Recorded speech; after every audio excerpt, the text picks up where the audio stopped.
Peru में आज भी 13th सेंचुरी पुरानी एक इंकन सिविलाइजेशन के खंडर मिलते हैं, पाए जाते हैं। और इन्हीं खंडरों में से एक मोनोलिथ है, पत्थर का खंबा।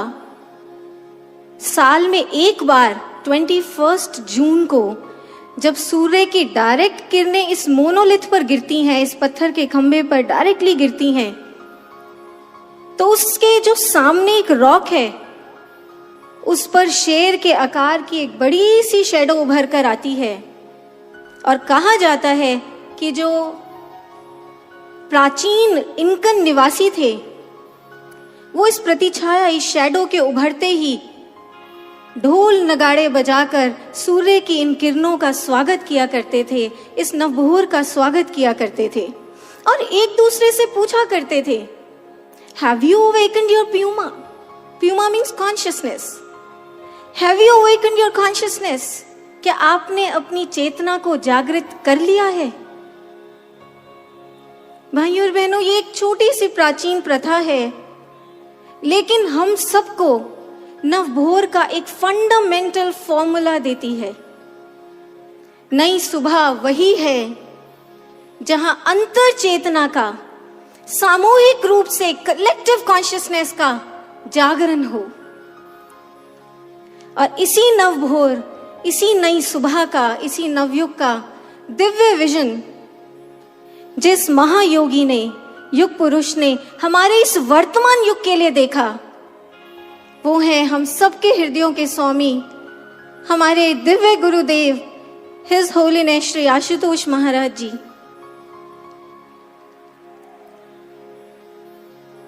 महाराज जी के विषय में हम क्या कहें आपको। आज जिस नवभोर की फिलॉसफी को हम और आप इस सभा में बैठकर डिस्कस करने जा रहे हैं, श्री महाराज जी ने आज से कई सालों पहले प्रैक्टिकल एप्लीकेशन के साथ और पूरा का पूरा एक साकार मॉडल के रूप में इस फिलॉसफी को महाराज जी ने इम्प्लीमेंट तभी कर दिया था जब इस संस्थान की रचना की थी, दिव्य ज्योति जागृति संस्थान की संस्थापना की थी। और इसका प्रमाण है, आप देखिए संस्थान का लोगो, ध्यान से देखिए लोगो संस्थान का। दो आंखों के बीच में एक प्रखर ज्योत है जो पूर्ण रूप से जाज्वल्यमान है। ये ज्योत सिंबॉलिक है, ये सिंबॉलिज्म है, ये बताती है कि इस पूरे विश्व में दिव्य ज्योति जागृति संस्थान ही एकमात्र संस्था है जहां इस दिव्य दृष्टि का, जहां इस थर्ड आई को एक्टिवेट करके आत्म ज्योति को प्रज्वलित किया जाता है, आत्म ज्योति को प्रकट करके दिखाया जाता है, प्रत्यक्ष साक्षात्कार कराया जाता है, direct perception and full awakening of consciousness. और इस प्रखर ज्योति के पीछे आप देखिए क्या है, एक शंख है। शंख प्रतीक है कॉस्मिक ब्रह्मनाद का। जिस समय सृष्टि जो है आदि काल में एक बिंदु में, एक सिंगुलैरिटी में समाई हुई थी, तो वेद कहते हैं वाग वै विश्व कर्म ऋषि ही, कि वाग ने मीन्स ब्रह्मनाद, कॉस्मिक नाद ने ही विश्वकर्मा बनकर इस सृष्टि को विस्तार दिया था। इसलिए डीजेजेस के लोगों में आप जो इस शंख, ये ब्रह्मनाद देख रहे हैं, ये संदेश दे रहा है विस्तार का। और इसीलिए आप देखिए शंख के पीछे क्या है, ग्लोब, पूरे विश्व का नक्शा है। पूरे विश्व का नक्शा आप देख सकते हैं। माने जब आत्म जागृति, एक एक इंडिविजुअल में जब आत्म जागृति होगी, एक एक जन जन में आत्म जागृति, आत्म ज्योति प्रकट होगी, और ये आत्म जागृति विस्तार पाते पाते पूरे विश्व तक पहुंच जाएगी। वो क्षण होंगे, वो पल होंगे नवभोर के, स्वर्णिम नवभोर के। और इसीलिए आप संस्थान के फाइनली जो लोगों की पेरिफेरी है, उस पे आप इसी नवभोर की सुनहरी किरणों को दीप्तिमान देख सकते हैं। भाइयों बहनों, इतना larger than life Divya vision Guru Maharaj जी का है। और यही आज हमारे दिव्य ज्योति जागृति संस्थान की विजन स्टेटमेंट भी है, from self awakening to global peace, आत्म जागृति से विश्व शांति तक। आज बहुत से एनालिटिकल माइंडसेट्स इस बात को सुनकर कह सकते हैं कि हाइपोथेटिकल सिचुएशन है, एक यूटोपिया है विश्व शांति। लेकिन हमारे दिव्य गुरुदेव आशुतोष महाराज जी ने अपने इस दिव्य विजन को टैंजिबल मिशन बनाकर दिखाया, और इसके लिए श्री महाराज जी ने उसी इटर्नल रेवोल्यूशन, उसी सनातन क्रांति का आह्वान किया जो हर युग में युगांतरकारी महापुरुषों ने छेड़ी है। महर्षि अरबिंदो, जिनका पूरा का पूरा जीवन यही शंखनाद करता रहा that India is destined to be a superpower and will establish a new world order, कि भारत के गर्भ से एक दिन नवक्रांति उठेगी और एक विश्वव्यापी व्यवस्था कायम करके दिखाएगी। वही महर्षि अरबिंदो लिखते हैं कि ये जो नवक्रांति है ये 2 चरणों में, 2 फेजेस में घटेगी, जिसे वो एक स्टार से डिपिक्ट करते हैं। स्टार, सितारा। आप श्री अरबिंदो के लिटरेचर में, बुक्स में, हर जगह आप देख सकते हैं एक अपवर्ड ट्रायंगल और एक डाउनवर्ड ट्रायंगल, इनके कॉम्बिनेशन से एक स्टार छपा दिखाई देता है। इसमें जो अपवर्ड ट्रायंगल है ये नव क्रांति का पहला फेज है, एवोल्यूशन, आरोहण। जब समाज में जागृत साधकों का एक ऐसा वर्ग खड़ा होगा, अरबिंदो लिखते हैं, जब समाज में जागृत साधकों का ऐसा वर्ग खड़ा होगा जो आत्म उत्थान, परम चेतना की ऊपर उठने की और ऊपर उठने की विकास यात्रा करेगा, तब नव क्रांति आएगी। और यही बात वो अपनी एक पोएम में भी लिखते हैं श्री अरबिंदो। वो कहते हैं, a few shall see what none yet understands. God shall grow when wise men talk in sleep. जब दुनिया के बुद्धिजीवी लोग खाने में, पीने में, सोने में, बतियाने में मस्त होंगे, उस समय एक ऐसा जागृत साधकों का वर्ग होगा जो अपने अंदर दिव्यता को, ईश्वरीयता को बढ़ता हुआ, ग्रो करता हुआ, विकसित होता देखेगा, पनपता हुआ देखेगा। और वो नव क्रांति का पहला चरण होगा। और दूसरा चरण डाउनवर्ड ट्रायंगल, ये दूसरा फेज है इन्वोल्यूशन का, when supramental consciousness will descend down on earth. जब वो परम चेतना, अवतारी चेतना इस धरा पर नीचे उतरेगी और अपने योग ऐश्वर्य का विस्तार करेगी, ये दूसरा चरण होगा। श्री अरबिंदो लिखते हैं, जब ये दोनों फेजेस, एवोल्यूशन, साधकों का आत्मोत्थान, और इन्वोल्यूशन, अवतारी चेतना का इस धरा पर प्रकटीकरण होगा, तब भारत में नई भोर आएगी और ये नव भोर की किरणें पूरे विश्व में छा जाएंगी। इन्हीं 2 फेजेस के बल पर गीता के युग में भी क्रांति आई थी, इन्हीं 2 फेजेस के बल पर। सबसे पहले फेज में जीवन से हारे हताश अर्जुन को एक कर्मठ, आत्मज्ञानी, जागृत योद्धा बनाकर तैयार किया गया था। और दूसरे फेज में पश्चिमे योगमेश्वरम, श्री कृष्ण, युग पुरुष श्री कृष्ण को अपने विराट योग ऐश्वर्य का विस्तार करके दिखाना पड़ा था। और ऐसा विराट योग ऐश्वर्य जिसके लिए स्वयं गीता कहती है, सर्वाश्चर्यम, आश्चर्यों का आश्चर्य था, किसी ने ना पहले देखा था ना सुना था, ऐसा विराट स्वरूप विश्वतो मुखम, विश्वव्यापी था, पूरे विश्व में प्रकट हुआ था।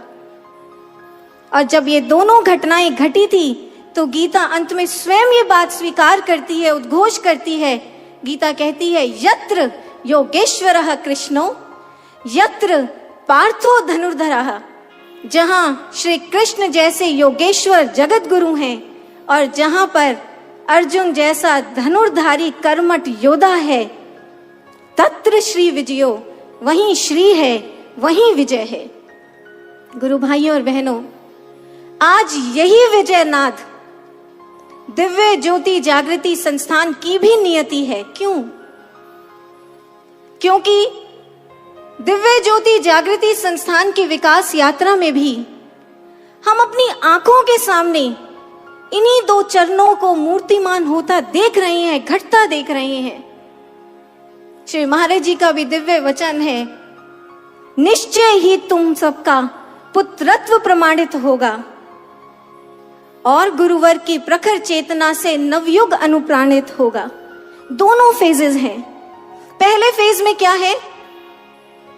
महाराज जी ने साधकों का, इस संस्थान में साधकों का ऐसा विशाल संगठित समूह खड़ा किया है जिनके जीवन का एकमात्र ध्येय है, एकमात्र ध्येय अपने पुत्रत्व को प्रमाणित करना, अपने पुत्रत्व को प्रमाणित करके दिखाना, एकमात्र ध्येय।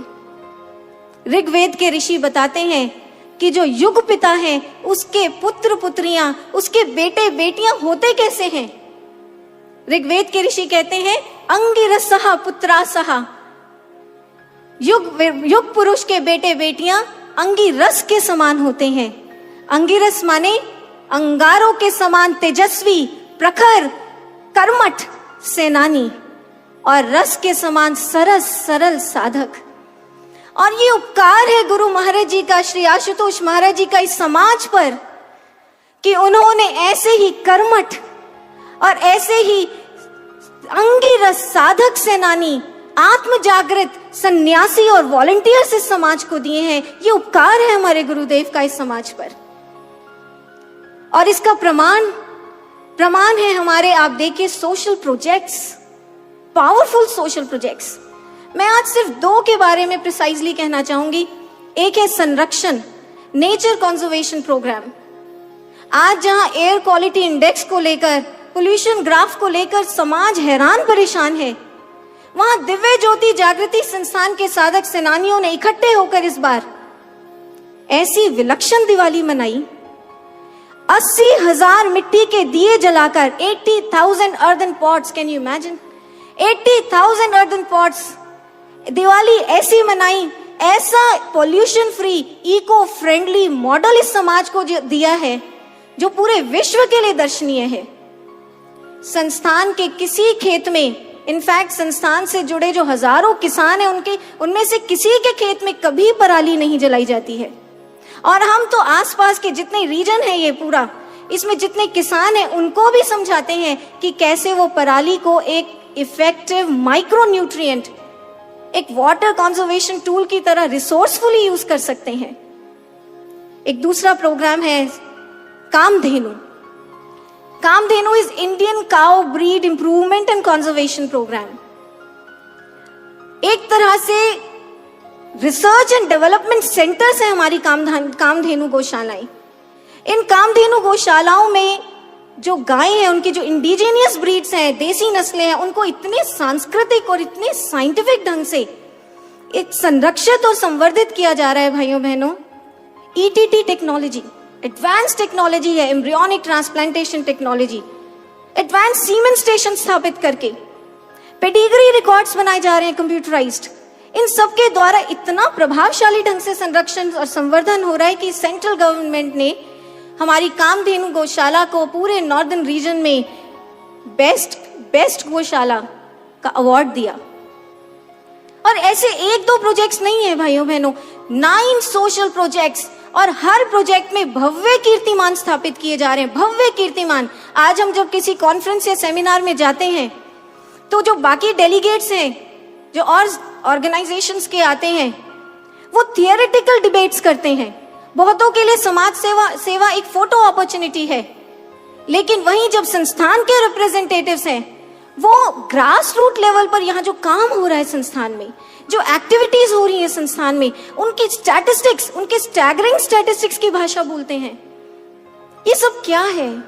कर्मठता, कर्मठता, धनुर्धारी, कर्तव्यधारी सृजन सेनानी महाराज जी ने हर फ्रंट पर खड़े किए हैं। ये उपकार है श्री महाराज जी का। और गुरु भाइयों और बहनों, सिर्फ और सिर्फ ऐसा नहीं है कि सिर्फ कर्मठता का धनुष थमाया महाराज जी ने हमारे हाथों में, ब्रह्म ज्ञान का दिव्यास्त्र भी हमें दिया है हमारे दिव्य गुरुदेव ने। ब्रह्म ज्ञान का दिव्यास्त्र, आप जानते हैं जब जब भी युग पलटे हैं, जब भी युगों में करवट आई है, नई भोर खिली है, नवयुग का शंखनाद हुआ है, तो उससे पहले जो संधि काल हुआ उसमें हमेशा से जो ब्रह्मज्ञानी साधक हुए हैं उन्होंने एक बहुत ही विशेष और बहुत ही अनूठी भूमिका निभाई है। त्रेता काल की बात है और ये बात आपको बता दें, स्वयं गुरुदेव श्री आशुतोष महाराज जी ने हमें बताई थी। महाराज जी राम राज्य पर लेख लिखवा रहे थे और महाराज जी ने बताया कि त्रेता काल की बात है, उस समय रावण युग को समाप्त करके पूरे आर्यव्रत भारत में राम राज्य की स्थापना करनी थी। तो उस समय के जो वैज्ञानिक ऋषि थे, ऋषि विश्वामित्र, ऋषि वशिष्ठ, इन सब ने अपने ब्रह्मज्ञानी साधकों के साथ मिलकर एक पावरफुल स्पिरिचुअल एक्सपेरिमेंट किया था। ऋषि विश्वामित्र ने ब्रह्मज्ञानी जबाली को, मधुचंद को, अधमर्शन को, ऐसे ऐसे ब्रह्मज्ञानी साधकों का आवाहन किया था और उन्हें कहा था, हे साधकों, राम रावण युद्ध होने से पहले हमें आध्यात्मिक ऊर्जा का एक विराट ऊर्जा पुंज तैयार करना है और इसलिए ध्यान से सुनो। ये जो पृथ्वी है इसके दो ध्रुव हैं, उत्तर ध्रुव और दक्षिण ध्रुव, north pole and south pole. और इन दो पोल्स के, इन दो ध्रुवों के बीच में एक प्रबल चुंबकीय ऊर्जा प्रवाहित हो रही है, जिसे आज हम साइंटिफिकली कहते हैं जियो मैग्नेटिक एनर्जी फ्लो। ऋषि विश्वामित्र ने कहा कि अगर हम इस ऊर्जा को जागृत कर लें और एकत्र कर लें तो इससे श्री राम के लिए बहुत ही अमोघ दिव्यास्त्रों का निर्माण किया जा सकता है। तो उस समय के ब्रह्मज्ञानी साधकों ने पूछा था, हे ऋषिवर, आप हमें बताएं कि हम पृथ्वी की इस ऊर्जा को कैसे जागृत कर सकते हैं। तो ऋषि विश्वामित्र ने जो उनको रहस्य बताया, जिस रहस्य का उद्घाटन किया, वो गुरुदेव श्री आशुतोष महाराज जी ने हमें अपनी शैली में समझाया कि ये जो बाहरी जगत है और ये जो अंतर का जगत है, ये एक दूसरे से जुड़े हुए हैं, तारतम्य हैं। Outer world and inner world have one two one mapping with each other. और इसीलिए जैसे बाहर की जो पृथ्वी है उसमें दो पोल्स हैं, नॉर्थ एंड साउथ पोल, ऐसी तुम्हारी जो देह है, ह्यूमन बॉडी, ये भी द्विध्रुवीय है, डाइपोलर है। इसमें जो सबसे लोएस्ट चक्र है, मूलाधार, ये साउथ पोल है। और जब ब्रह्म ज्ञान की दीक्षा मिलती है और ये आज्ञा चक्र जागृत हो जाता है, ये जागृत आज्ञा चक्र पावरफुल नॉर्थ पोल की तरह एक्ट करता है। और इस नॉर्थ पोल और साउथ पोल के बीच में सुषुम्ना पथ है और इस सुषुम्ना पथ पर एक प्रबल ऊर्जा प्रवाह, चुंबकीय प्रवाह आदि नाम का प्रवाहित होता रहता है। ऋषि विश्वामित्र ने अपने शिष्यों, अपने साधकों को कहा था, हे साधकों, तुम इस आंतरिक ऊर्जा का संधान करो, तब देखना बाहर की पृथ्वी की जो चुंबकीय ऊर्जा है वो अपने आप संचालित होने लगेगी। महाराज जी बताते हैं कि ये एक डीप मेटाफिजिकल साइंस है गुरु भाइयों और बहनों, ब्रह्म ज्ञान की। और इसी साइंस को आधार बनाकर त्रेता युग के ब्रह्म ज्ञानी साधकों और ऋषियों ने सामूहिक साधना शुरू की थी। ऋषि वशिष्ठ ने अपने सैकड़ों शिष्यों के साथ अयोध्या में तप किया था। ऋषि अत्रि ने चित्रकूट के पर्वत पर अपने साधकों के साथ साधना की थी। महर्षि अगस्त्य ने दक्षिण भारत की वेदपुरी में साधना की। और जहां जहां ये सामूहिक साधना हुई, वहां वहां ऊर्जा का ऐसा विराट पुंज पृथ्वी के अलग अलग भागों से जागृत हुआ और उस ऊर्जा पुंज को लेकर महर्षि अगस्त्य ने दिव्यास्त्रों का निर्माण किया था। और वो दिव्यास्त्र उस युग के अवतार श्री राम को भेंट किए गए थे।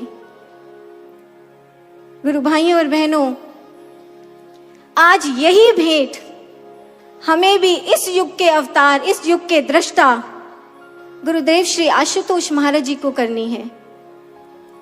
पंजाब का साधक समूह, दिल्ली का साधक समूह, गुजरात का साधक समूह, महाराष्ट्र का, देश विदेश में महाराज जी की ब्रह्म ज्ञानी संगत करोड़ों की संख्या में जो है, ऐसी साधना करे, ऐसी साधना करे, दिव्य ऊर्जा का ऐसा पुंज एकत्र करे कि पृथ्वी आंदोलित हो उठे। महाराज जी का एक एक शिष्य अपने आप में दिव्यास्त्र बनकर सामने आए, ऐसा दिव्यास्त्र जिसका श्री महाराज जी सही समय आने पर उपयोग कर सकें इस नवयुग की स्थापना के लिए।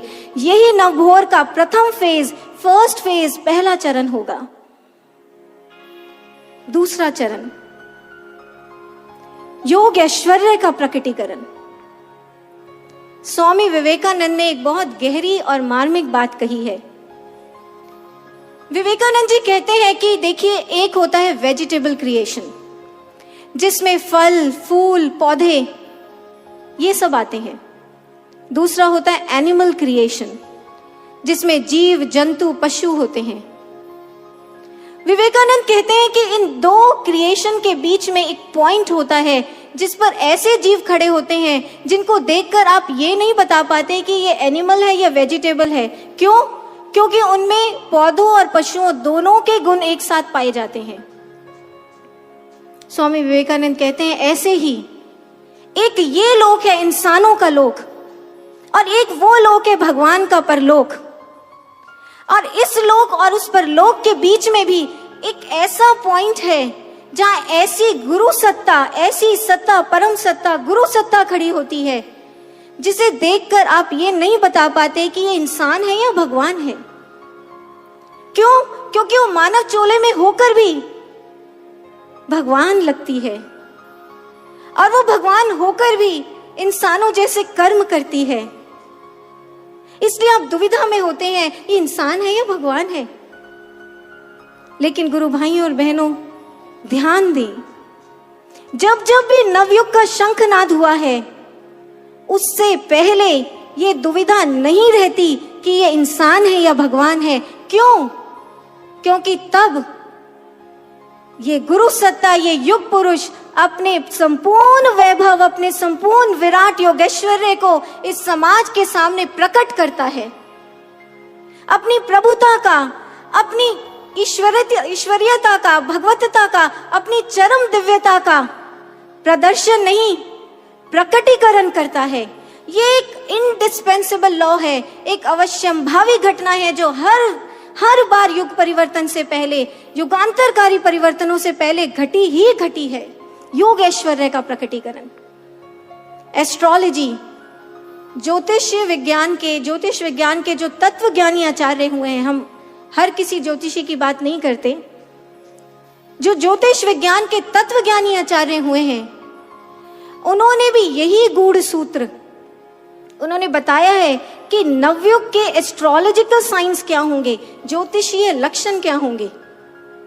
वो कहते हैं यदा चंद्रश्च सूर्यश्च तथा तिष्य बृहस्पति, जब चंद्र, सूर्य और बृहस्पति एक राशौ समिष्यन्ति, एक राशि में समान अंशों में प्रकट होंगे, तब क्या होगा? प्रपस्याति तत्र तदा कृतम, तब कृतयुग, पृथ्वी पर नवयुग आएगा। क्या अर्थ है इसका? हमारे शास्त्रों में चंद्रमा को, ये मन से संचालित जीव लोक को चंद्रमा कहा गया, पर ब्रह्म के उस लोक को सूर्य कहा गया, और बृहस्पति, जुपिटर, उसे आर्ष ग्रंथों में गुरु सत्ता का प्रतीक माना गया। मतलब कि जब वो गुरु सत्ता इस चंद्र मीन्स इस लोक और उस परलोक के बीच में समान वैभव में, पूरे योगेश्वर्य के साथ समान वैभव में, समान अंशों में प्रकट होगी, तब नवयुग आएगा, तब नवभोर खिलेगी। ये ज्योतिषाचार्य भी कहते हैं। गुरु भाइयों और बहनों, मैं कहना चाहूंगी,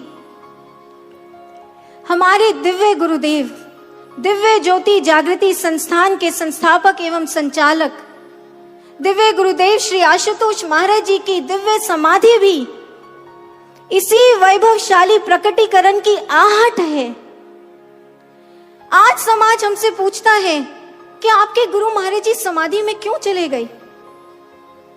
हम उनसे कहना चाहते हैं कि आप लोगों को समझाने के लिए हमारे महाराज जी ने ऐसी अनूठी और दिव्य समाधि धारण की, ताकि आप लोग समझ पाएं, जब महाराज जी दिव्य समाधि से उठें, जब महाराज जी प्रकट हो समाधि से, तब आप लोग प्रत्यक्ष साक्षी बन पाए, डायरेक्ट विटनेस बन पाए उनके प्रकट, उनके विराट योग ऐश्वर्य के। इसलिए हमारे महाराज जी ने समाधि ली है। बौद्ध इतिहास कहता है, बताता है कि जिस समय महाबुद्ध बोधि वृक्ष के नीचे बैठे थे और बुद्ध का बुद्धत्व प्रकट होने वाला था, वो एनलाइटनमेंट की कगार पर थे, उस समय मरा नाम के शैतान ने उनको चैलेंज किया था। मरा ने कहा था, सिद्धार्थ, अगर आज तुम मुझसे जीत भी गए और तुम्हारा बुद्धत्व प्रकट हो भी गया आज, तो भला इस सुनसान भीड़ जंगल में कौन देखेगा तुम्हारा प्रकट योग ऐश्वर्य? तो इतिहास बताता है कि उस समय महाबुद्ध ने धीरे से अपने दाहिने हाथ से भूमि का स्पर्श किया था। और आज आप बुद्ध की अनेक अनेक मूर्तियों में यही भूमि स्पर्श मुद्रा देख सकते हैं। बाएं हाथ ध्यान मुद्रा में है और दाहिने हाथ से भूमि का स्पर्श कर रहे हैं बुद्ध। महाबुद्ध की ये जो भूमि स्पर्श मुद्रा है, ये अपने आप में शंखनाद थी बुद्ध युग की। उसी के बाद बुद्ध के युग का आरंभ हुआ।